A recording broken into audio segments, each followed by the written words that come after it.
Magritte was often asked about the meaning of his artworks, and he would always respond that mystery is the supreme thing. Magritte wasn't trying to make it obvious what the painting was about. He was interested in revealing the mystery in the everyday.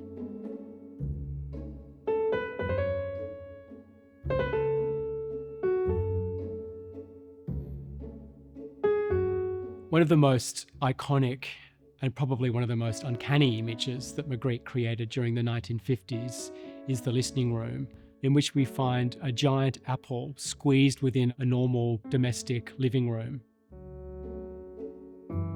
The listening room belongs to a group of paintings that Magritte made at this time, where he brought together different objects, different spaces, things that are very much from our everyday experience of the world, and brought them together with disjunctive scales. When Magritte's American dealer, Alexander Yolis, first encountered these new paintings, he described feeling physically ill. Magritte, when he considered this feedback, thought that it was, in fact, proof that he'd made a very good picture. He liked to reveal the mystery in objects, particularly, often by placing them in strange juxtapositions with each other, or in uncanny situations. For example, in the Castle of the Pyrenees, we see a giant boulder, something that we intrinsically know to have weight and volume, but here it's floating above a seascape, levitating in midair. Magritte had a number of tricks up his sleeve when it came to creating such arresting but also strange and uncanny images. And I think a terrific example of this is the painting The Dominion of Light. Magritte, as if by magic, brings together these two opposite times of day, opposite states of light, seamlessly together in the same image.